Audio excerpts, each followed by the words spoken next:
Hi అండి, welcome to భార్గవిస్ kitchen. నేను మీ భార్గవి. ఈరోజు మన రెసిపీ జీడిపప్పు ఉప్మా.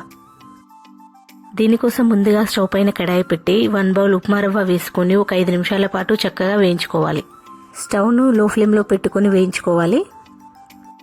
ఈ 5 నిమిషాలు కూడా మనం వేయించినంతసేపు దీన్ని కలుపుతూనే ఉండాలి, లేకపోతే కింద అడుగంటిపోతుంది. వేయించుకున్న ఈ రవ్వని వేరొక బౌల్లో తీసుకుని పక్కన పెట్టేసుకోవాలి.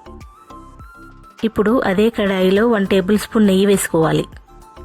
అలాగే 1 టేబుల్ స్పూన్ నూనె వేసుకోవాలి. నూనె వేడయ్యాక దీంట్లో 1 టేబుల్ స్పూన్ జీలకర్ర ఆవాలు, 1 టేబుల్ స్పూన్ మినపప్పు, 1 టేబుల్ స్పూన్ శనగపప్పు వేసుకుని ఒక 2 నిమిషాల పాటు చక్కగా వేయించుకోవాలి. అలాగే 4 నుండి 5 ఎండుమిర్చి వేసుకోవాలి. ఇవి వేయించుకున్న తర్వాత దీంట్లో 1 టేబుల్ స్పూన్ బఠానీ వేసుకోవాలి. పచ్చివి ఉంటే వేసుకోండి, లేకపోతే ఎండినవి నానపెట్టుకుని వేసుకోవాలి. అలాగే కొంచెం కరివేపాకు వేసుకోవాలి. కరివేపాకు వేసుకున్న తర్వాత దీంట్లో అప్రాక్సిమేట్లీ ఒక 30 గ్రామ్స్ వరకు కాజు యాడ్ చేసుకోవాలి. కాజు వేసుకున్న తర్వాత ఈ కాజుని ఒక 5 నిమిషాల పాటు చక్కగా దూరగా వేయించుకోవాలి. కాజు వేయించుకున్న తర్వాత దీంట్లో కొన్ని ఆనియన్స్, కొన్ని గ్రీన్ చిల్లీ, కొన్ని క్యారెట్లు వేసుకోవాలి. ఇవన్నీ వేసుకున్న తర్వాత ఇవి కూడా ఒక 5 నిమిషాల పాటు చక్కగా ఫ్రై అవ్వనివ్వాలి. ఇవన్నీ 5 నిమిషాలు ఫ్రై అయ్యాక దీంట్లో రుచికి సరిపడా సాల్ట్ వేసుకోవాలి. అలాగే 1/2 table spoon ginger garlic paste add చేయాలి. అంతా ఒకసారి కలుపుకొని మరొక 2 నిమిషాలు ఫ్రై అవ్వనివ్వాలి.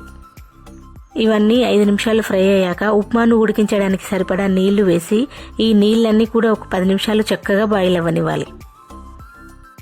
నీళ్లు బాయిల్ అయ్యాక దీంట్లో మనం ముందుగా వేయించి పెట్టుకున్న ఉప్మాను కొంచెం కొంచెంగా వేసుకుంటూ కలుపుకోవాలి. ఉప్మా రవ్వ వేసుకున్నాక వెంటనే కలపాలి, లేకపోతే లోపలంతా ఉండలు కట్టిపోతుంది.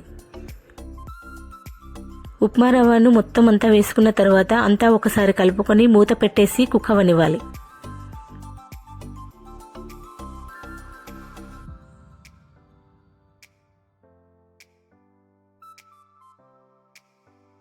మూత తీసేసి ఉప్మా కుక్ అయిందో లేదో చూసుకోవాలి.